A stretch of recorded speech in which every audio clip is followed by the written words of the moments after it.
Numa escola de ensino médio, na Bahia, caiu o tema, que era falar sobre o humano. Olha a redação que ganhou 0 por causa do tamanho, mas devia ganhar 10 pelo senso de humor. É assim: quando eu tiver um humano, vai se chamar errar, porque errar é humano.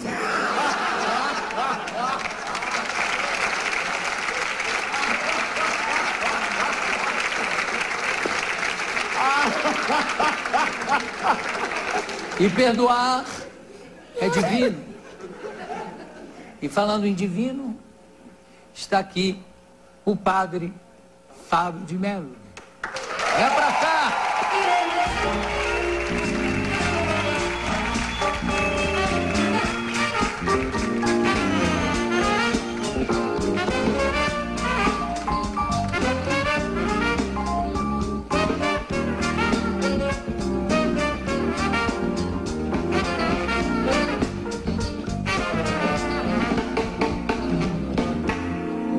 Padre Fábio, campeão de vendas. Pois é, rapaz.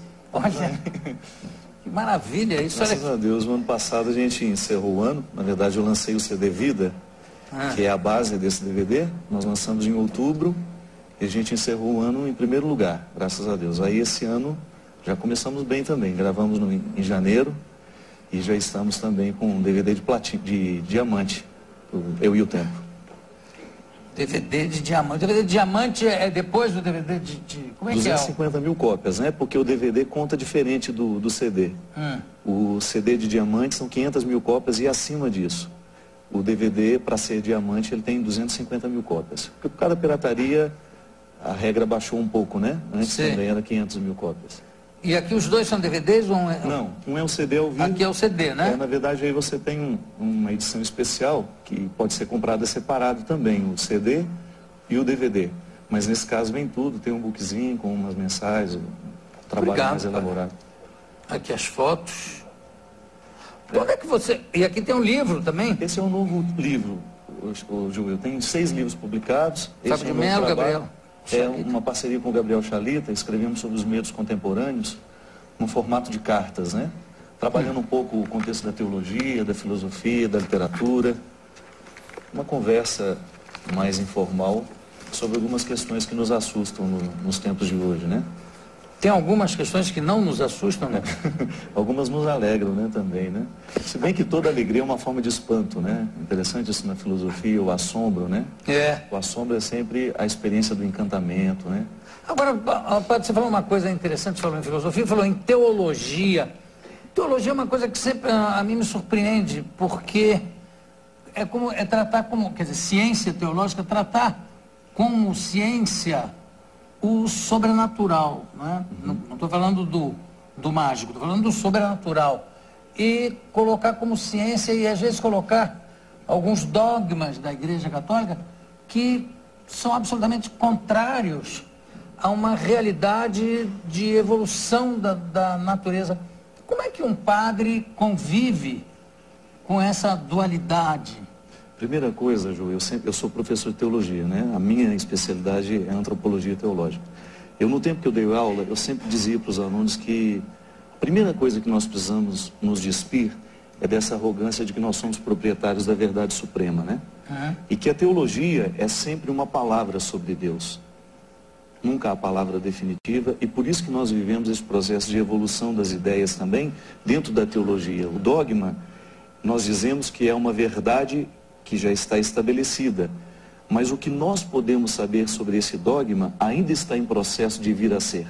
Isso é muito interessante. O que é antropologia da teologia? Antropologia teológica. Teológica, o que vem a ser exatamente? Nós trabalhamos o contexto do humano à luz do sagrado. Então, por exemplo, estudamos desde as origens, né, a condição adâmica, porque a teologia, o discurso teológico, ele está posicionado entre duas pessoas. Adão, como início de toda a humanidade, claro, abrindo sempre uma reflexão para a questão do evolucionismo, isso não é nenhum problema pensar. E depois você tem a figura de Cristo, como sendo aquele que vem superar a condição adâmica. Eu, no momento em que eu me experimento humano, eu me experimento entre esses dois polos. Eu tenho minha condição adâmica dentro de mim, mas à luz da teologia cristã, eu tenho essa perspectiva crística me chamando. Que seria um processo de evolução, de superação de limites, claro, eu avançar no meu contexto humano. Isso é religioso, né? Mas quando você fala em condição adâmica, leva em conta a evolucionismo, leva em conta, por exemplo, as descobertas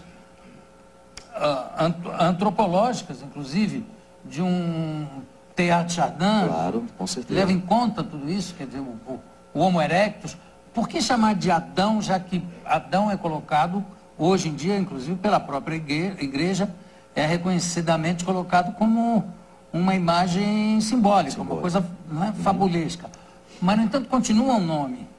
Né? Talvez por ser o primeiro homem, né? O homem que vem do barro, né?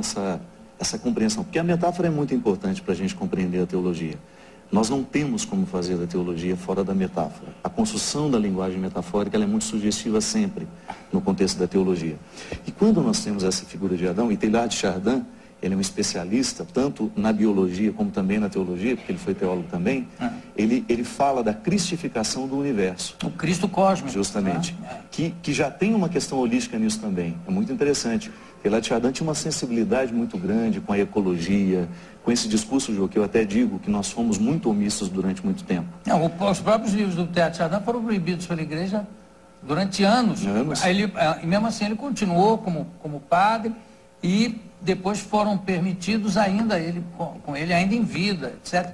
Mas além de, quer dizer, era teólogo e antropólogo, né? Eu acho uma das pessoas mais importantes da igreja como filósofo. Que agregou muito, né, o pensamento cristão. Né? Nós temos uma riqueza muito grande dentro do contexto dos escritos de Teilhard de Chardin, mesmo no momento em que ele era poeta também, né? Quando ele tinha uma beleza de escrita. A Missa sobre o Mundo, que é uma coisa linda. Lindo, lindo, lindo. Cristificação do Universo, que é uma peça maravilhosa dele também, e que na verdade é uma teologia explicitada de maneira bela.